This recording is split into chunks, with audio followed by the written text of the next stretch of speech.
should I have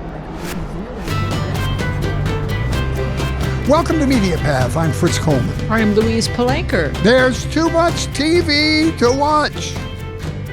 Raise your hand if you've said that many times since the advent of streaming services. It's a good problem. Mm-hmm. So here on Media Path, we try to edit your choices for you by curating some selections you might try so you can get back to the crushing weight of your daily responsibilities without being distracted. Not only streaming TV, but network, pay-per-view, online, books. We'll talk about anything. And our favorite thing is talking to wonderful guests that have become fixtures in American culture, like Dee Wallace, our guest today. We all know Dee from movies like E.T. and Critters and Cujo and all her current stuff. She's an actor. She is a healer. She's got books, a radio show, a podcast, all promoting the power of you. And we're going to explain all that in just a few seconds. Weezy, what do you have for us? So we always open this show now, Fritz. People look forward to this. We read reviews. Weekly bragging. I love that. So if you've gone into the Apple Store and left a review, we could be reading your words on this show. This review comes into us from Jim Eaton. It's titled, Love This Show. Fritz and Weezy, every show is enjoyable, entertaining, and thought-provoking. I agree with Fritz and Weezy on everything. We have raised this child well. I love and look forward to each episode. Here's one entitled... I believe that right up to the last line, I agree with Fritz and Weezy on everything. Yeah, I mean, maybe he was just pushing that agenda a little too hard. Okay. So this one is from Barbara Adams. It's titled Growing Up Walton. Great show. My father, who just passed away last week, loved the Waltons. He would watch it every day. It brought back a lot of memories from his childhood. It was nice to hear the memories of Judy Norton. Thank you. I agree. That was a lot of fun. So I have also been watching TV this week, Fritz. I'm so surprised. I think that makes me stand out. So there's a movie that just made its way to Amazon Prime called The Only Living Boy in New York, which I watched. Thomas Webb is the son of a wealthy New York City publisher and his artistic wife. He's just graduated from college and is attempting to find his way and his voice when a wise and mysterious stranger moves into his apartment building. As Thomas absorbs this refreshing new counsel, his perspective on his parents, marriage, and his place in the world begin to shift and evolve. At first blush, this film is dipped and soaking in a steaming cup of pretentious New Yorkiness. Dinner parties, art openings, milk alternatives. But in essence, the story is just a newly cloaked version of our protagonist drinking from the knowledge fountain of a sensei, a genie, a wizard, a Jedi master, or in this case, an inebriated Jeff Bridges. And if you think I would advise you to work your way through this film without reaching the sweet reward of the Simon & Garfunkel title song, you would be incorrect. The Only Living Boy in New York stars Callum Turner, Kate Beckinsale, Pierce Brosnan, and Jeff Bridges. It can be found on Amazon Prime. Fritz, what do you got? I love that. That's another one of those deals that you have pointed out to me that I had no idea about because, you know, they don't market these things. It's a quiet film. So sometimes when these quiet films make it to these streaming services, we get to discover them, and it's fun. Well, here's one that might fall into that category with you. My selection this week is The Electrical Life of Louis Wain. This is a film on Prime streaming and in theaters in limited release. Right up front, this is a very odd yet a very wonderful movie. It's a true story about Louis Wain, who is a British artist and illustrator that came to fame in the early 1900s. He was famous because of his surreal pictures of cats. Now, in Victorian England, it was very odd to have a cat as a pet. People mainly had them as mousers. And it was equally odd during that period of time for pictures of cats to become a sensation like they did because of Louis Wain.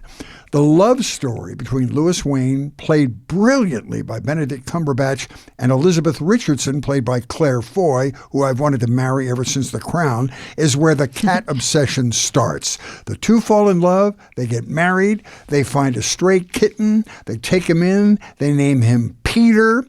Elizabeth becomes terminally ill, and cats, either real or drawn, seem to be the single thing that brings her joy.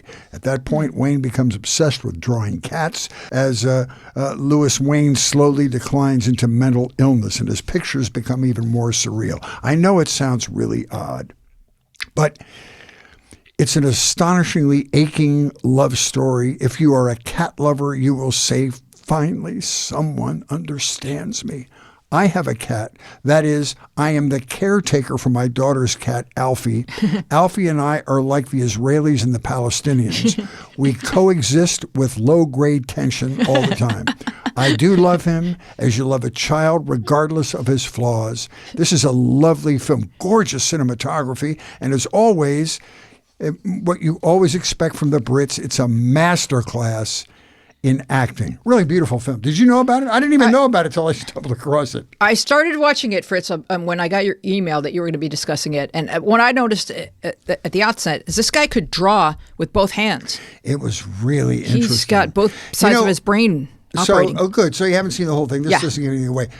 I found him a little Aspergery at the beginning of the film. That's what I thought it was. But as the film progresses, he goes into a deep, deep mental illness, and you find out it's hereditary because his sister suffers from the same thing. So it's not. It's way worse than Asperger's. But it was a beautiful film, and the acting was sensational. You know, this guy may have prepared cats to take over the internet when it was time. It might have been. Yeah. So good for him. Go All ahead. right. So I can't let the week go by without talking about ABBA. So if you haven't been paying ABBA attention, ABBA has released a new recording, 10 new songs in an album they're calling Voyage. So this is their first studio album in nearly 40 years. They may be endeavoring to remain just one step ahead of Mamma Mia sequel movies, or they may just really miss each other. If you've gone down the ABBA documentary YouTube rabbit hole, which I have proudly done, then you know that ABBA's origin story is they were all Swedish pop stars. Benny took up with Anna Frida. Bjorn was with Agnetha. They formed ABBA. And throughout the course of their meteoric trajectory, they romanced, married, and divorced. And you can hear it in their lyrics and see it in their videos. For example, One of Us is Crying, The Winner Takes It All. On Voyage, you will encounter the classic ABBA blend of lush arrangements, hooky melodies, intriguing modulations, and rich harmonies, but the presentation is a little more mature and robust. For example, the lyrics are often unafraid of sounding more like a short story than a song. Keep an Eye on Dan is written in the voice of a divorced parent dropping off a child, with lyrics that go like this. Certain that I'm out of sight, I pull over and turn off the car, and I bang a wheel. I can't believe that I've actually held it together this far, seeing how I feel. And you also get old school ABBA melodies with newly earned perspective and wisdom in, for example, the first single, I Still Have Faith in You, which goes, we do have it in us. New spirit has arrived, the joy and the sorrow. We have a story and it survived. I still have faith in you. It stands above the crazy things we did. It all comes down to love. Wow, quite beautiful lyrics. And you can find It's going to be really interesting to see how the world reacts to that, because when they were hits the first time, Top 40 radio was in full swing. So how is the word going to get out? Will streaming and the internet and all those things be able to promote them as quickly as radio did? Well, you know, just one thing, surface level, is that the second you hear or see on Twitter ABBA's album is out, you can go to Spotify and start listening that second. You don't have to go in your car and go down to the Virgin Records. You just have it immediately. So you can steep in it, as I did, because I love ABBA. So I think we should introduce Weezy, real quick, do you want to mention the concert that they're doing with like holograms? I don't know if I do, but it seemed like going on into a different trajectory. Okay. But they will be. That's going to be really interesting, because if that is successful, it's going to change the whole concert idea for all rock bands, right? Yeah. Well, Where what's they interesting, have holograms, they don't even have to show up in person. Right. Well, what's interesting about this is that they're not touring. Right, it's in one venue in London or something. Well, the girls won't tour; they don't want to tour, and the hologram idea has been cooking and baking for a long time because there's a lot that goes into that. But Benny and Bjorn were thinking, well, if we're going to do this hologram tour, we're going to need some new music, and that's what inspired the album. So it's like a whole. We'll need to get someone from ABBA on the show, and then we can talk about that again. Right. Yes, but please. they're going to show up in hologram form. All right, we're so happy to introduce our guest. Our guest today burst into our consciousness as she played the young mother in E.T. the Extraterrestrial, which she just told me a few minutes ago celebrates its 40th birthday next year, which tears my heart out. She also starred in The Howling and Critters and Cujo and lots of other movies, and she's even in a few current ones we'll learn about. Her greatest contribution to the planet is her most recent work as a healer. She's written books. She has a radio show and a podcast. She lectures, does private consultations. Her most recent book is titled Born. You can get it through her website, which we'll tell you about. She has a Sunday morning radio show at 9 o'clock on Sundays from www.blogtalkradio.com/conscious creation. All these efforts are designed to teach you the power of you. Listen to some of these interesting quotes from Dee Wallace. Love yourself beyond anything or anyone else. Love yourself so much that you can't do anything that doesn't make you love yourself more. Pretty interesting. Here's another one. The biggest fear we have is accepting our own power, acceptance that you are the powerful God of you.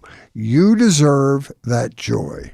That in itself is very powerful. We're happy to welcome Dee Wallace. Hello, Dee. Hello, guys. How are you? Happy to have you today. You look fantastic. Happy to be here. For those of you in the car, let me describe her outfit.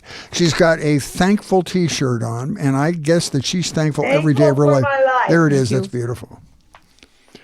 I'm thankful for that T-shirt, so I try to be very appreciative. Go ahead, Weezy. Well, the quote that Fritz opened with, love yourself so much that you can't do anything that doesn't make you love yourself more. Is that, in other words, you would say, I know so many people are fearful of failure and that keeps them from trying. So is what you're saying that anytime that you do make a mistake, it will feel like the natural way of learning rather than failure? It will just add to your love. Putting it really simply, Yeah. If you love yourself or love anybody, you're not in judgment. Even You're in love. Even of yourself. Especially of yourself. And we are never taught it from the time we're born. Most of us have been taught that loving yourself is egotistical or narcissistic or will be judged by it. God won't think we're humble. That wasn't God's message at all. If you read the good book, God and his message are all about love. And who do we want to give everything to? The people we love. And so here we are trying to create the lives we want without loving ourselves that we want to give everything to. Mm-hmm. So when you really are filled up with the love of self in the highest way, you cannot not love everyone else. You know, the love yourself theory is not new, but you, in your podcast and your other platforms, have a way of making it applicable to our daily lives. You make it really easy to understand, as you just did. Brain science. Here's a great example I found listening to your radio show. You're talking about the current attitude of everybody, and everybody seems to have a lot of anger right now, political anger and social anger, and starting fights on planes and everything. And you say that anger is a combination of guilt and fear. And I thought your explanation of that was great. Grief. Can you talk about it? Grief and fear. Grief and fear. Oh. Yeah, grief and fear. And any actor will tell you that anger is a secondary emotion. It comes from the fear that you're not in control, the fear of the boogeyman, the fear of not having enough, or it comes from grief that is so deep-seated that you cannot handle it, and so it expresses itself in anger. So if we're really going to understand anger, we have to understand all the things we're in grief or fear about, which, going back to the first question, is the antithesis of self-love. Because when you love yourself, you do not choose to go into grief or fear because it weakens you. It does not create the life you want. It will not attract and manifest the things in your life that you want. But it seems like if there's early childhood trauma, and then the way that you've dealt with that is to build up some kind of facade within which you can function. What makes people angry is anything that contradicts that story that they've been living with for so long. And I know you're saying anger isn't a primary emotion, but frustration or fear that maybe the story that you've created is going to be found out or revealed as untrue. Well, look, most of us keep telling our stories because it's a really good excuse not to move into our power. Okay. Wow. Yeah. And for example, now this is my story. Okay. I come from a very poor family. My father was a severe alcoholic. He ended up shooting himself in the head when I was a senior in high school. Oh, no. My mother, I watched her work all her life, struggle very hard to make ends meet. I watched my grandmother at the time I was impressionable. She also had to take care of my grandfather who had had a stroke, who in his prime had been a very vital CPA in our hometown. My younger brother committed suicide a few years ago. My husband died at an early age of 50. I could use these things as a reason why I can't be happy, why I can't succeed, and why I can't move on from my life. Or I can go, you know what? Everybody's got a story. Everybody. We've all been used, abused, betrayed in some way. I can conquer my story and I can write a new one. I can write the story that I want to live. And I believe, I know that that's why I've been so successful and happy in my life. Mm-hmm. When I hear people speak to you on your radio show, they start out trying to help you understand their point of view, where they've entrenched themselves. And what you'll typically do is stop them. Yeah. How do you know when you've heard enough and where they would be going if you let them continue? That's a great question. You know when you've heard enough, when you've never heard the question they really want to know. Right. They just keep, and I'm telling you, when I go out and speak, I can pull somebody up on stage that I've never met and say, okay, so what do you want to work on? I don't want to have to worry about money. Great. What do you want? What do you want to know? What do you want to find the answer to? Well, I don't want to be so frustrated about money. Great. What do you want? And this goes on and on and on for 20 minutes until they get so pissed off at me. They go, I want more money. And I go, okay, but that's the first time you told me what you've wanted. They were afraid to say it out loud. They have never been trained to say what they want. Oh. Look, let's all go back to our childhood for a minute. Okay. How many of us, no matter how great your parents were, how many of us were said, you ask me for everything you want, honey. You come and tell me everything you want. You deserve to have everything that you want in your life. Yeah, right. Really? No, we're most of us taught that that's not okay. We should sit down, shut up, be thankful for what we get. If we have a toy and Johnny wants to play with the toy, we should give it to Johnny. And then we get to be 20, 30, and 40, and we go, why can't I create what I want in my life? But you can't have kids walking through the department store putting everything in their basket. You have to teach them how to moderate. So what do you advise?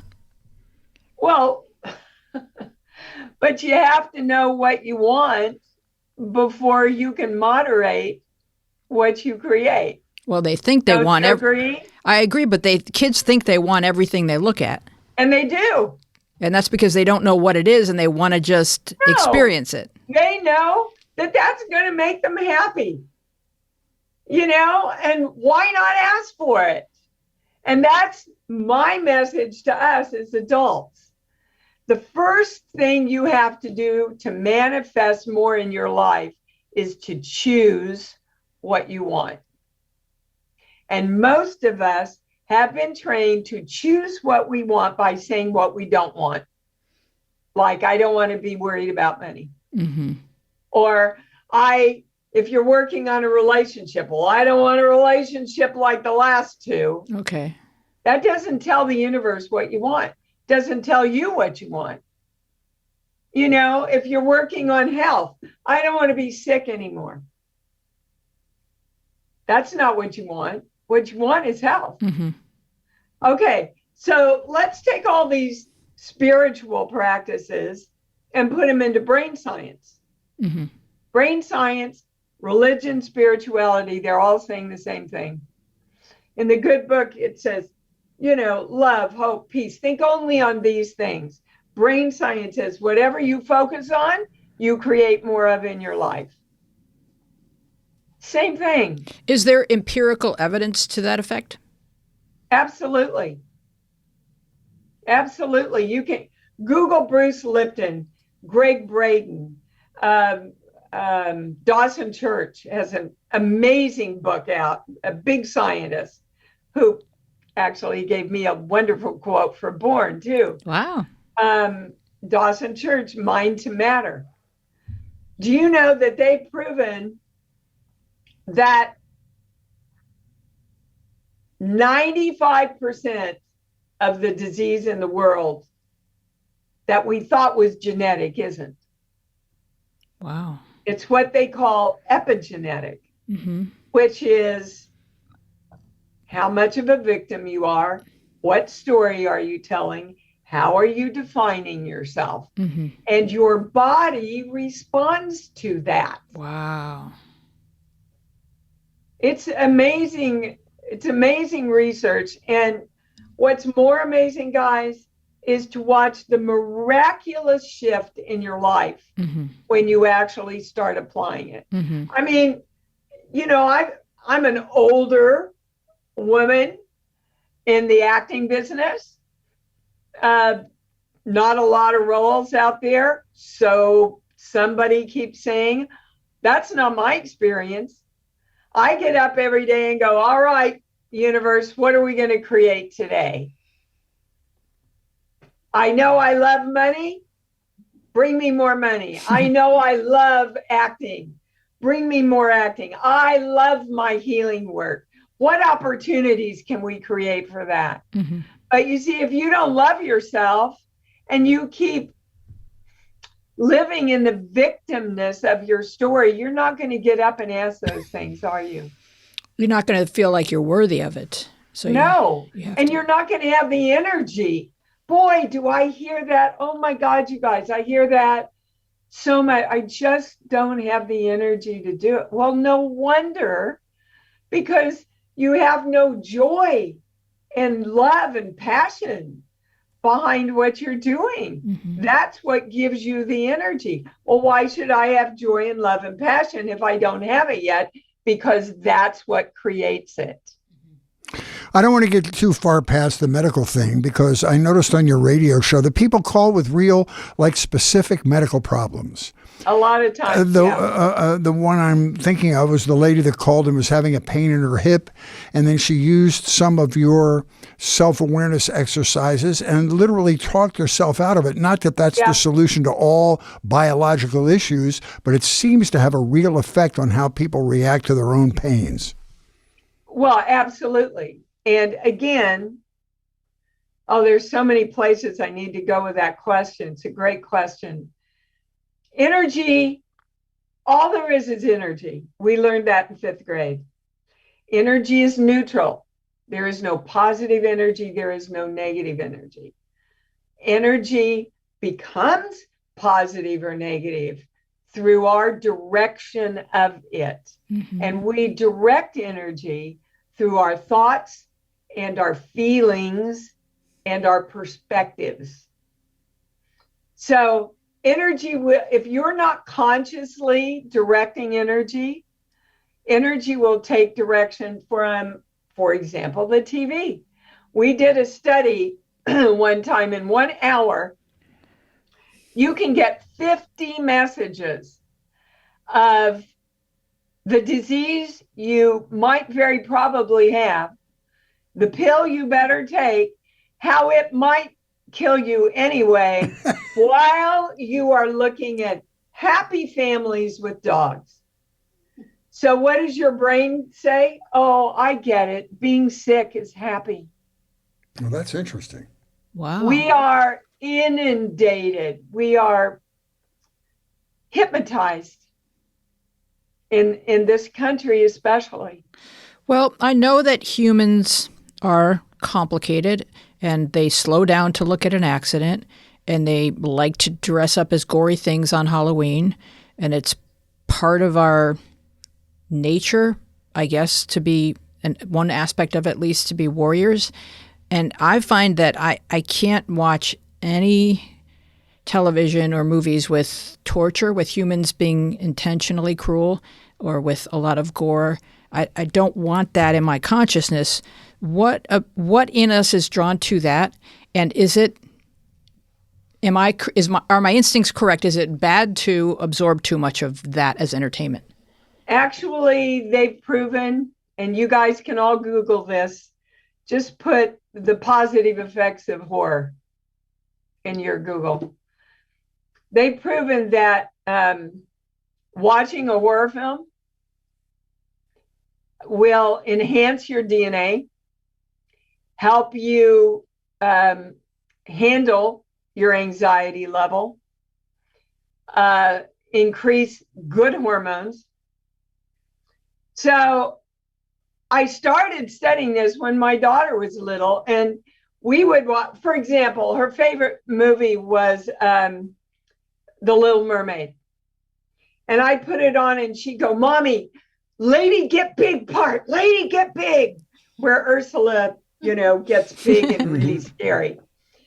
And it started to kind of concern me. And so I started doing some research about it. Well, if you study Disney, every Disney film has a scary character in it. Mm-hmm.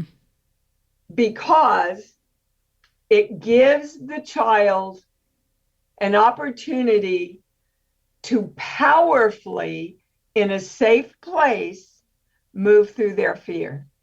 Okay. That's interesting. So you're saying that's what we're doing when we go see a horror film. So you're saying it's not damaging. It's okay to watch. In fact, it strengthens you in the good places. I think there are arguments on both sides. I don't choose to watch a lot of horror films. I'm very wussy about it. But you're in a lot of them. But I'm in a lot. I have a very interesting dichotomy in my life where I spend half my life doing horror films and the other half healing people from fear. And the two of them intertwine better than you could ever imagine. Wow. You mentioned, weird. It's interesting, fascinating. You mentioned the channel a lot in your talks. Yeah. What is the channel? Well, everybody can channel, first of all, but the channel is literally the best way to envision it is just an open cylinder that goes up to all the information that's available to everybody. But as it says in the good book, you must ask to receive. Mm-hmm. So my channel, I channeled a lot when I was a kid, and most kids do. Ever hear of an imaginary friend? Yes. Well, that's what's going on. Okay. They're channeling Yeah. energy.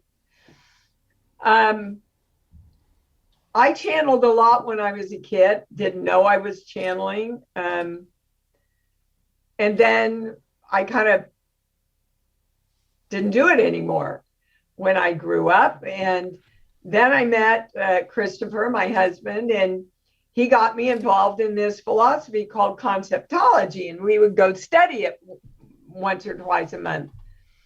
And it was all around you're the power of you. Mm-hmm. And that we are all interconnected. And we are living in many different dimensions. Me, Dee, Mm-hmm. and you guys have a lot of us's in many different dimensions. Wow. And we're all in conversation with the universe. And there's all kinds of scientific studies, guys, that are proving this now. So the channel is just you being open to bringing in all the information that's available to everybody. Where do we go when we dream? When we dream, Yeah. My channel has a very interesting perspective on dreams. Mm-hmm. It says that everybody in your dream is you. Okay. So if the boogeyman's after you, you're after yourself. Wow. If you are stuck somewhere and you can't get out, the place you're stuck in is yourself. And when you start breaking dreams down, it begins making an incredible amount of sense. You do lectures, you do speaking engagements in all size venues, but you also do privates.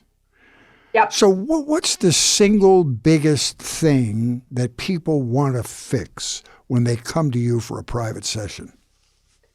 They want a quick answer. About Tell anything. me how to do it.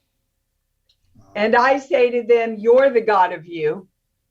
Mm-hmm. I can give you advice. I can guide you. I can tell you where your blocks are like that. But you've got to shift. You've got to be the one. You're the one that has the power. Look, nobody can think a thought for us, right? Mm-hmm. Nobody can feel a feeling for us. Nobody can hold a perspective for us that we do not condone. That makes us the creators and gods of ourselves on this plane. We were given free will to choose. But most of us are not choosing. We're saying, I don't have a choice because of my story. Right.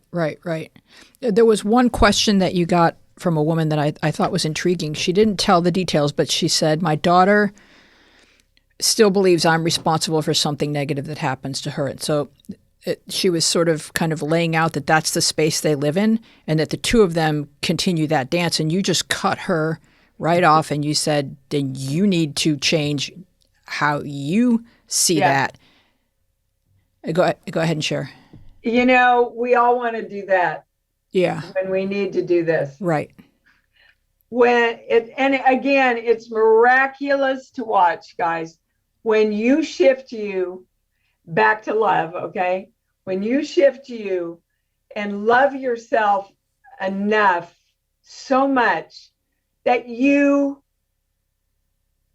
accept your power and your magnificence, you're not going to want to blame anybody else.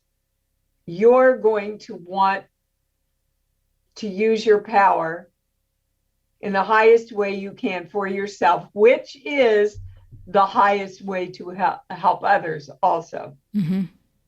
which is also the highest way to create the world we want to live in. What are you tapping into when you ask someone to tell you a song title, like right now? Okay, so everybody's channel speaks to them through what they know, Mm-hmm. right? I happen to be a very creative person. So I started out, when I started channeling, they would just take me to the 4 books that I work with. Okay. And then we went to give me a movie. Right. Obviously, why? Yeah. And then we went to give me a song, and they were that's an old word, that I use. The channel was teaching me how to decipher the information that was coming in. Wow. So, for example, I'll ask somebody, give me a song. If they give me the sound of music, I'll go, okay, is it the first number or the last number? Yeah. The first number is all about joy. The hills are alive. Remember when she runs up to the hill, that amazing opening scene? Oh, yeah. So then she gets everything she wants. She gets the family. They're happy. She gets the husband, the beauty. And then they have to leave their country. Mm-hmm. What that's about is I have to pay for everything I get. Interesting. Wow. So I've been trained over now 40 years. Like John Edward, if you ever watch John Edward, his channel gives him pictures. Right. He would see roses for an anniversary, for example. Right. I hear, or I do get pictures sometimes, but mostly I hear, and when I'm given the movie or the song, now they've added plays, especially Hamilton and the Sound of Music and South Pacific. Okay. For example, I've got to wash that man right out of my hair. That's the first thing. Yeah. That's all about, you got to get rid of your story, dude. Mm-hmm. You know, Hamilton, they go a lot toward, I wish I were in the room where it happened. Right. The room where it happened. Mm-hmm. The room where, yeah. Well, you are the room where it happens. Yeah. Doesn't that feel a lot like jealousy? Like it presents as jealousy that other people have a better life than you somehow. You're looking at others and you're making these comparisons, or you're seeing yourself within this framework as being someone that has less. Yeah, you know, my channel doesn't like the word jealousy. Okay. Again, we're back. See, I work with a pendulum, so I picked it up there to get some discernment. And no, I don't roll my eyes or talk in a weird voice when I'm channeling. Again, we're back to fear. So the fear, oh, I got it. All right. So the fear is, I'm not good enough. I'm not enough. Mm-hmm. But it can be deciphered as, you have more than me. But it's really about their lack of feeling that not that they have enough, but they aren't enough. Isn't it hard, though, for some people to see life as a collaboration, since we're so programmed and trained to see life as a competition? Well, oh, well. Right. You know, if you keep saying it's hard, that is a direction to energy, and you will have a harder life. Right. But to see yourself as opposed to someone else, that's how, that like there's two of us going up for this job and one person's going to get it and the other isn't. And so how do you teach people to not feel that grief when someone gets something and they see something as a zero-sum game, that it's either you get it or I get it? I'll explain it through an exercise.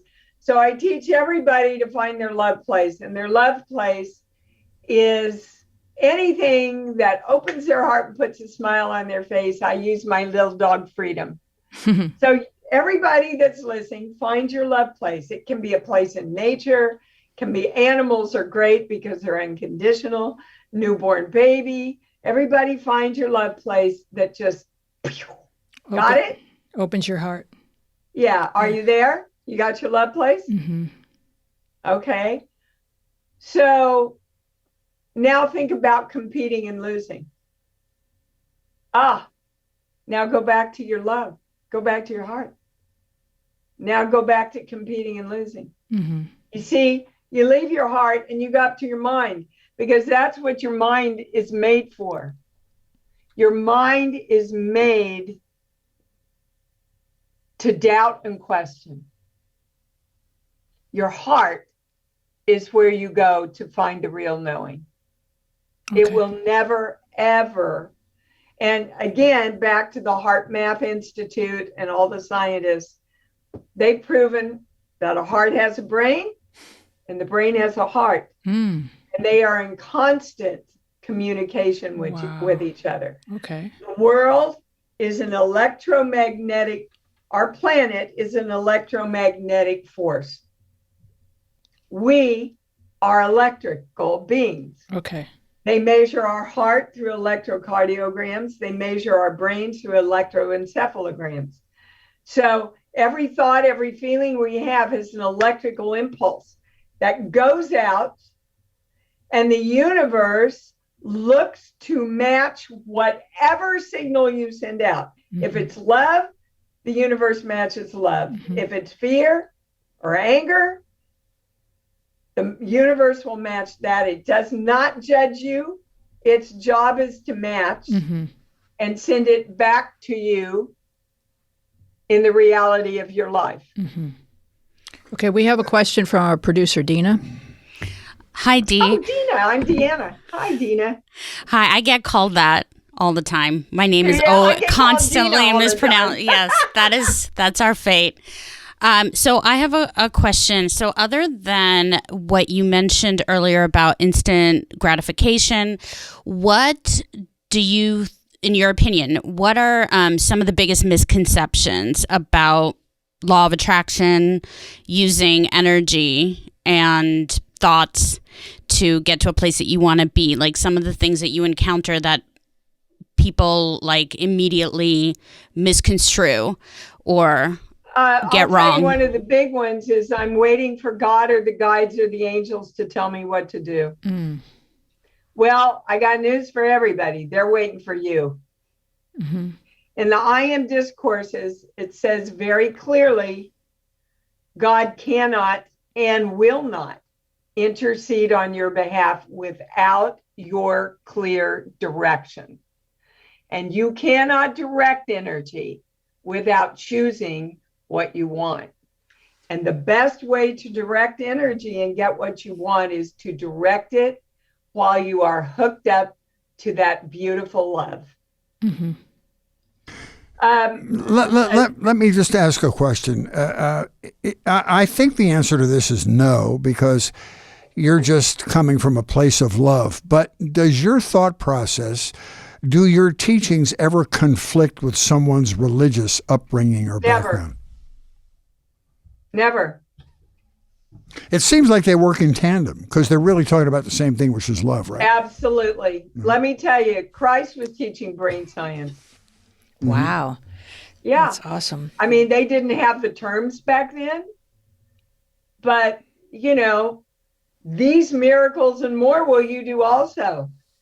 Is that telling us to be small? Right? Right. See, our limitations come from man trying to limit us to be more powerful for themselves. Our limitations don't come from God. Okay, so you're saying our limitations come from other people on earth who are trying to... Sure, go back. Look, all you have to do is go back and study history when the popes and the kings got in bed together. Right, it's a power So struggle. you have to give us all your land so you can get into heaven. But the thing is that people are easily manipulated. We're easily manipulated by propaganda. Then don't be. Right. Right. That's what I mean. If you truly can get and embrace the concept that you are the creator and the God of your life in embodiment on this plane, then you can move into your power. Now, how can we and should we endeavor to separate religion and ritual from OCD and superstition? Well, a lot of religion is superstition. Sorry. It is. A lot of religion is incorrect teaching. I'm sorry. You can't have it both ways. You can't have you are made in the image and likeness of the greatest creative force on earth. And don't be powerful. And God likes small people that are humble. Mm-hmm. That's interesting. You know, it's an oxymoron. Yes, it is. Mm-hmm. Yes. You can't. So which one do you want to choose? Do you want to choose a God that goes, you're fabulous and you're magnificent and you're powerful? Go live your dreams and do what you want. Create what you want. Mm-hmm. Or do you want a God that says, be careful, watch out, I'm not going to love you if you go that far? Mm-hmm. Personally, I pick number one. Mm-hmm. And I did that. I remember turning around in church. And I come from a religious background, everybody. My brother, my older brother, was a minister. I have great appreciation for many of the things that I was taught in my church and in my religion. Mm-hmm. But I remember I was 6 or 7, and the preacher was up there going, and God will judge you, and God will not hold favor upon you. And I turned around to my mom and I went, Mommy, I don't think my God feels that way. Wow. Well, you knew at an early age. That's very interesting. Wow. All kids know. Mm-hmm. And then we take it away from them. Mm-hmm. And how did your mom respond to that? She said, I don't think so either. Oh, I love that story. So yeah, I had quite an Well, without amazing guilt, mom. many churches wouldn't have a financial structure. They have to have the guilt to sort of build their business. Thank you. Yeah. But that's what I mean. When we're filled with love, our cup runneth over. Mm-hmm. I mean, my daughter says to me, oh my God, Mom, is it possible for you to pass a homeless person without putting some money in? I went, no, you know why? And I got this from Neil Donald Walsh in Conversations with God. He said, you see a poor person at the end of the street and you go, oh, I should give him something. And you reach in your pockets and you got a nickel and you got a $5 bill. And you go, well, nickel's not enough. And I can't give him a $5. By that time, you've passed him and the moment's over. And you know what? It wasn't his moment. It was your moment. That makes me tear up every time because I feel the truth of it. It's our moment to know how much we have to give. It's our moment to acknowledge how blessed we are in our lives, that we have enough to share it. You know, Mm-hmm. I love giving to my family. I love giving to the charities. I love giving. I start Christmas in January. I have a whole closet called the Christmas closet that I buy and put stuff in all year.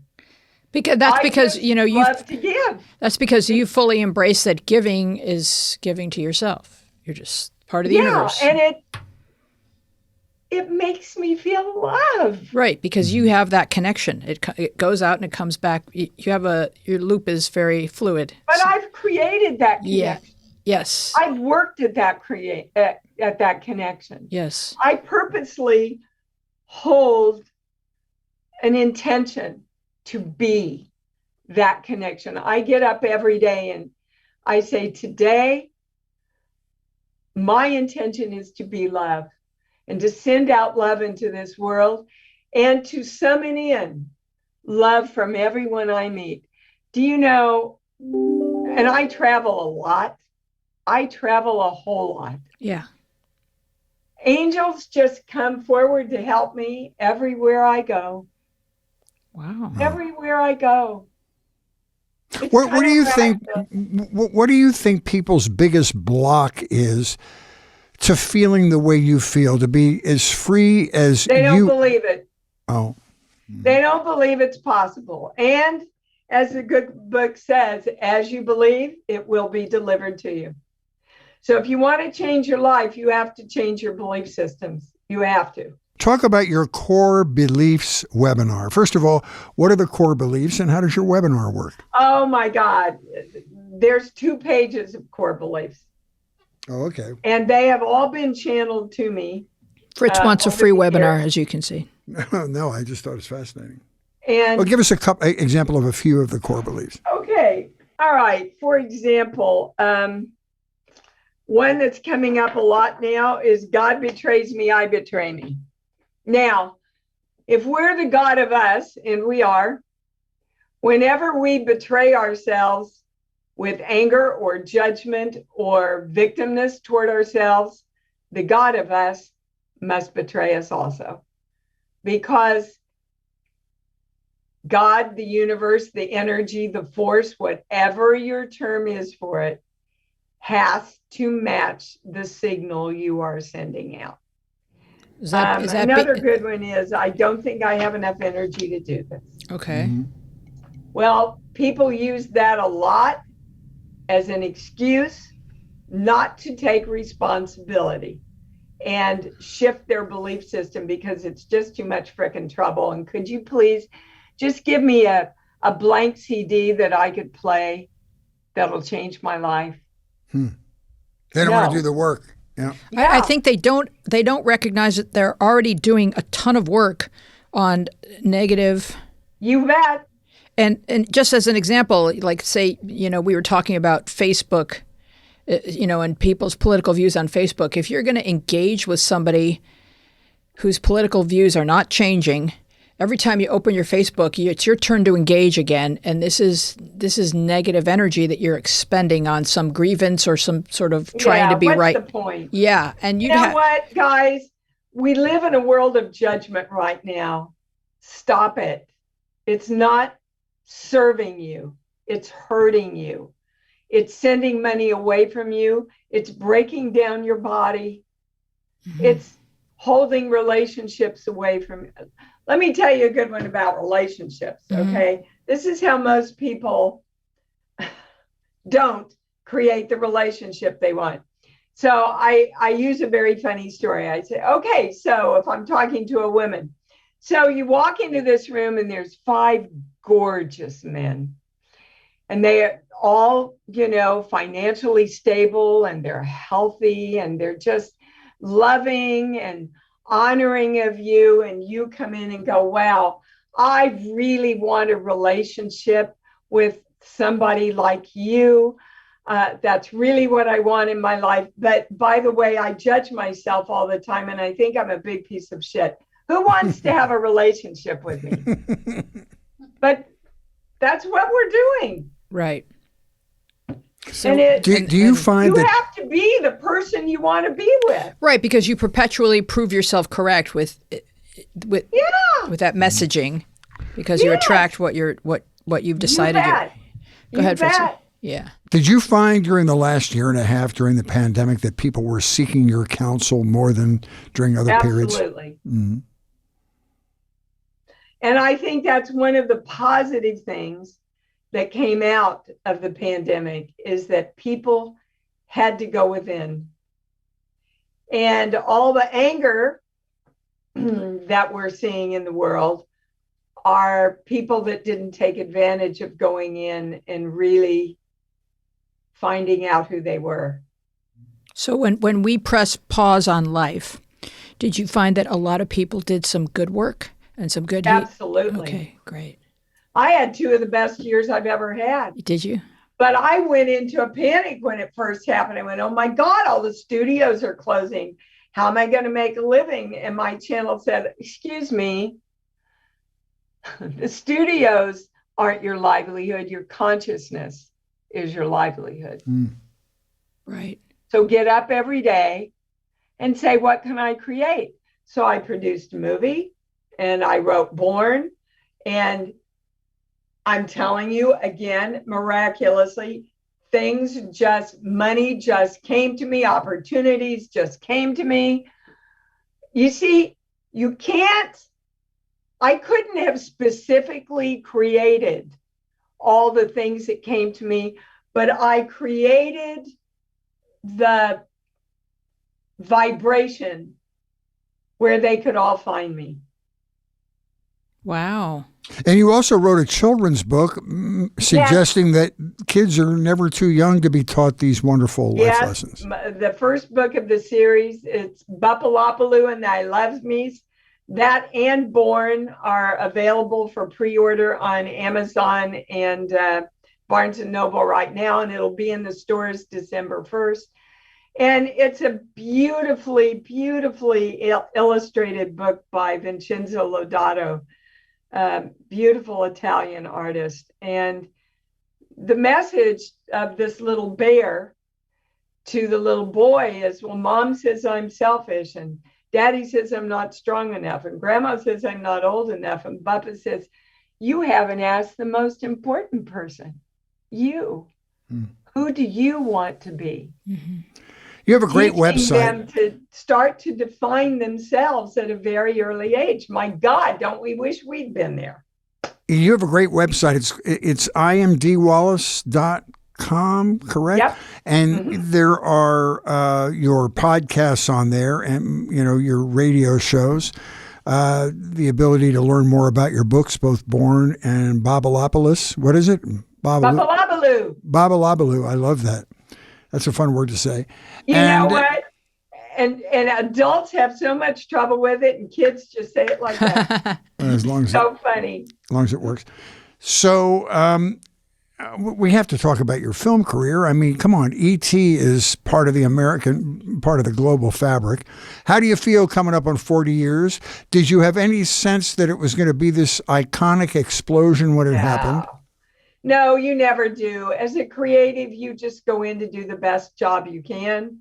I did know that it was an amazingly special script that was going to affect the world. I did know that when I read it. But so many things have to come together, guys. The music, the timing, the marketing. Is the public ready for the message? It's kind of a crapshoot. Really. Remind us of the social framework within which this film hit. What was going on in the world? What was going on in the country? Who was our president? But it's interesting. It came out in 82. We're not going to test you on dates. It came out in 82. 82, so that could have been Reagan. But it's interesting because that was about extraterrestrials and visitations. Not really. It was about love. That was a movie about love. That was the point I was trying to make. Yes, go ahead. Yeah. It was really your bailiwick even before it became your bailiwick. You bet. The message of E.T. is keep your heart open and you get back home. And I'll be right here. Yeah. Here. What are you working on now, Dee? Oh my gosh, I've got a great little Hallmark Christmas movie called Every Time a Bell Rings. That'll be on the 18th. Wow. I have a sci-fi picture I just finished called Homestead, a horror film called Jeepers Creepers, 13 Fanboy just came out last week. And I'm heavy into promoting my book. So I'm a busy girl. Wow. Yeah. That's amazing. Wonderful. Yeah. Good for you. Mm-hmm. Do you hold weekly gatherings where you talk to? No. No. Other than my radio show, and anybody can call in and ask a question of the channel. So you're live. Anything. You're live every Sunday morning at 9 o'clock. Every Sunday morning, 9 a.m. Pacific time. And people call in. And you can get the link and the number on my website on the homepage. Mm-hmm. Do you ever find yourself stumped? Someone is saying something to you and you just are not sure where to go? Or do you find that through connecting with the channel, the answers I was going to say I find myself stumped a lot, but I don't ever find the channel stumped. Ever. So what do you eat or drink before the radio show to help you be the best possible conduit? I have my health food bar and my yogurt and blueberries and my tea, which I have every morning. Look, there's no magical woo-woo stuff to connecting with the channel. It's all like everything through intention. And that's how you... Well, this has been amazing. It was a lot of fun to talk to you. And wow. This has been amazing. Oh, good. It's been amazing for me.